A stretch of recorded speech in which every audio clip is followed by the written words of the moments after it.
Dorothy mentioned at the end that technology has changed lots of things. Mm-hmm. Speculate a little bit. How do you see technology changing the industry prospectively? I think unmanned, that's not the right word. Let me try to, unpersoned, autonomous, thank you. I think autonomous, maybe not in my lifetime, but ultimately, autonomous vehicles are going to play a very large role. And I think it will start in cargo. I wouldn't be surprised if Federal Express isn't working on it right now, and that we'll see a real impact. And once you move to autonomous vehicles, and like I said, I probably won't be around for this, but autonomous vehicles may change the way people travel. I know for sure that as we think about it at Amtrak and how because we really serve a lot of rural America, I think about a 12-person autonomous van that could, connect Devil's Lake to Minot, and how we would be able to use a network like that subsists on top of the interstate highway system. And so you've got to think about that in the context of aviation, autonomous vehicles.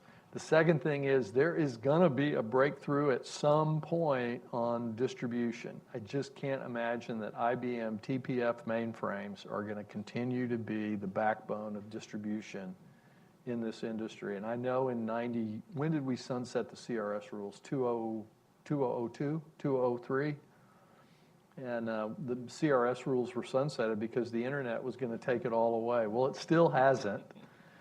And it's still a very traditional distribution model, but I just think that over time it is going to evolve in ways that we do not yet know and I cannot figure out, but certainly as we're sitting here, that's going to happen. The third thing is I think the engine technology is going to continue to evolve rapidly. And the engine technology, the geared turbofan is a really massive innovation, right? The large fan turning at a slower speed, because today the shaft, low compressor, high compressor, burner cans, turbine, and it all turns. The stators, everything, the blades turn this has a differential, if you will, on the big fan up front. And that is going to bring massive innovation. That plus the change in the noise footprint is going to be big, because when the noise footprint changes, we can fix New York airspace and not have the kind of Part 150 problems that noise creates in communities. So really quiet airplanes that are incredibly efficient in terms of range are going to give us many more permutations of the route system and could go a long way towards solving some of the noise issues that prevent us from dealing with congestion in places like New York. Questions? Hey, it's Seth Kaplan, editor of Airline Weekly and author of a book about Delta. I didn't know that. You wrote a book about Delta? Yeah. I really didn't know that. Okay, yeah, that was, we're talking about it. Glory Lost and Found, the one that's sort of kind of called the post 9/11. I didn't realize there was such a book. Yeah, your advertised from your the corp stage, com so. Your corp com people kept you at a safe distance from us when we were working on that. I want to pick up on a piece you talked about at the end there, and it's the disclosure of pricing. Several years back, airlines fought the current state now where the price that's advertised has to be a price that's actually possible to travel at. Might not include the extras, but if you see $29, that includes the taxes and fees. It seems one thing that's different about this industry, and airlines said what you said. It's not fair that the taxes aren't disclosed. And whereas other industries, restaurants add on sales tax afterwards. what's different here is that the taxes are so substantial and some of the mandatory fees are substantial.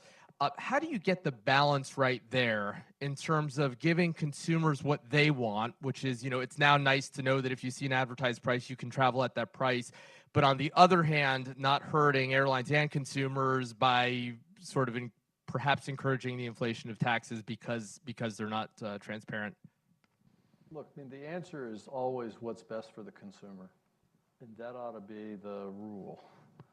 And now, there may be differences among policymakers about how you get to that best, but in terms of transparency, the consumer should have perfect transparency to what they're buying.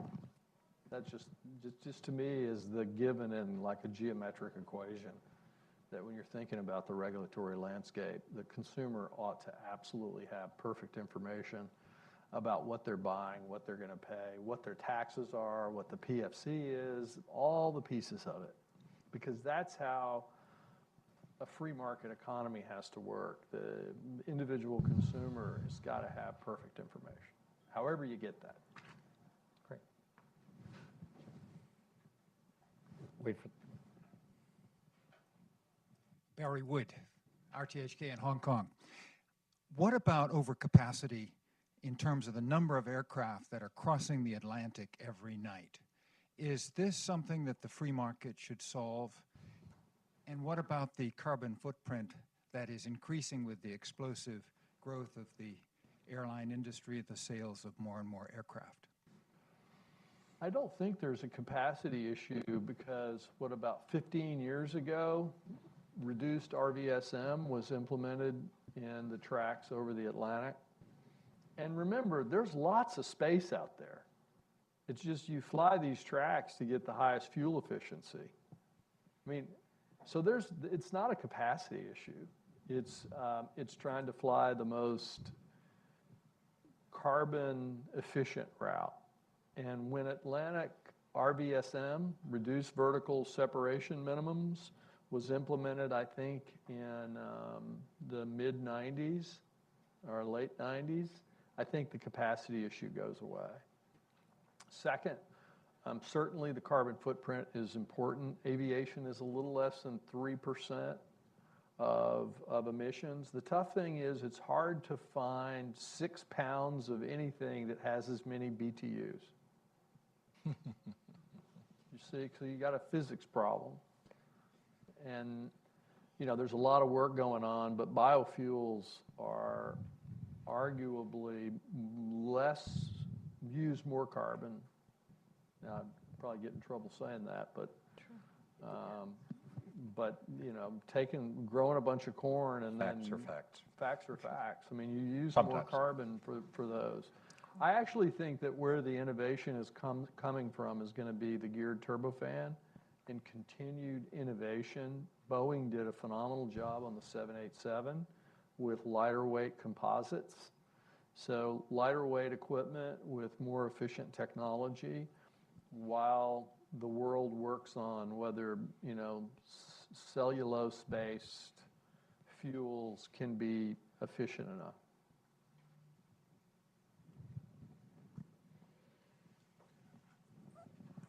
Charlie Leoka again. Can I ask you, years ago when we had all of the airline ancillary price transparency debates going way back to 2010, Delta always was one of the leaders of pushing back against transparency. And hearing you speak today that we should have total transparency for consumers kind of surprises me. I love it. I'd love to, maybe you can work with us. But what do you think why are the airlines so against open transparency in terms of ancillary fees? The GDSs can't get the information, ITA can't get the information, and I work with both of them to try to do that. But what is holding this up right now for consumers? Well, you and I have a different view of history. We had a complete approach to transparency. It's just, do I want to give my information to a leveraged buyout at Sabre, or a leveraged buyout by Blackstone at Travelport or to Google, they want my data. It was no different than when I ran the commercial businesses at United Health Group. Everybody wanted our claims data. No, you don't get our claims data. That's valuable. So the issue you have in all of those situations is what they want to do is earn a bunch of money on your data. It's not an eleemosynary institution that's asking to get your data. They're going to use it in ways that may be inimical to your brand and inimical to the way you run your business. And the classic example is selling illegal connections with carriers that you don't have an interline agreement with. And then somebody loses a bag, and then somebody gets mad at you because you can't service the P&R. So you and I have a different view of history, but I do think we agree completely that there ought to be perfect transparency. The question is, are you going to continue to let the GDSs do what the GDSs have done to carriers for a long time? And I started in this industry in the monopoly leveraging cases against Apollo and Sabre. So, I mean, I saw firsthand what happened with the GDSs. So I think there is a legitimate, and I'm out of it now. I'll be pleased to report that at Amtrak, we sell 90% of all of our own product on our website. We don't participate with OTAs, at least not yet, for that reason, that we want to control our brand. It'd be no different than forcing Apple to let third-party distributors advertise their phones, or Buick being required to let a complete independent third-party seller control their brand. So there's a legitimate commercial tension there about what the motives of those organizations are. One more. This gentleman. Raju Kutsreger. Since you have worked on both rail transportation as well as airline transportation, why is the rail transportation so restrictive in the sense that, comparing to the model in Europe, the US doesn't have as much rail traffic for passengers?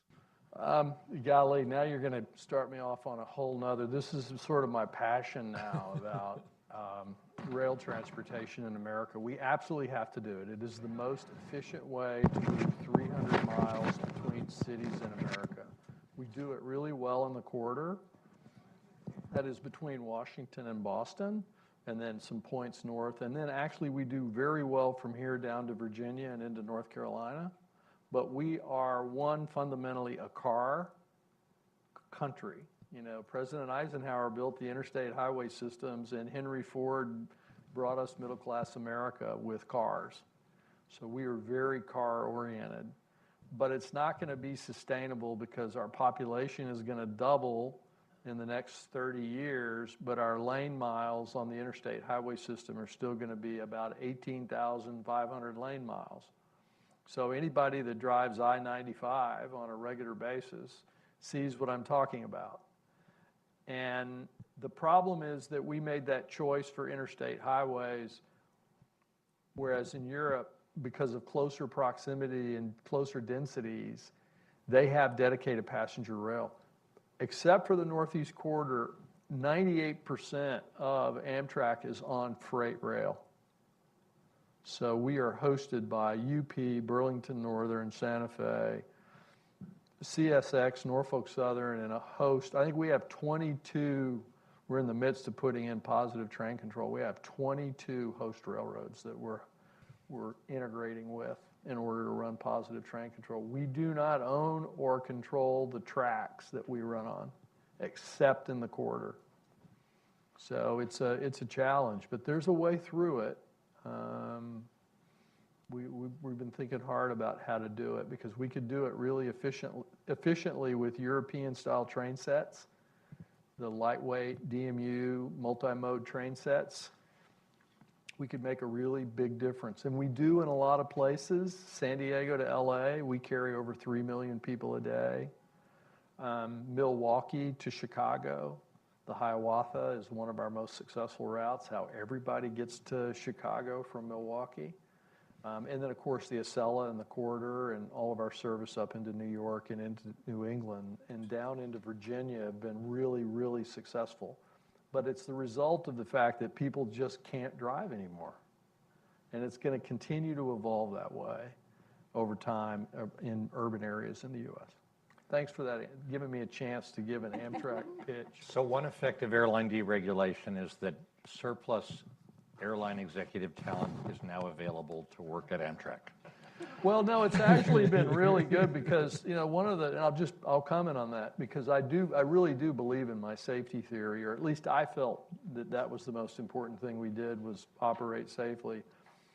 Ken Highlander, who's probably the most foremost expert on SMS, and was the Chief Safety Officer at Northwest, Director of Engineering at United, Chief Safety Officer at Delta. He did the integration of Delta and Northwest. He retired.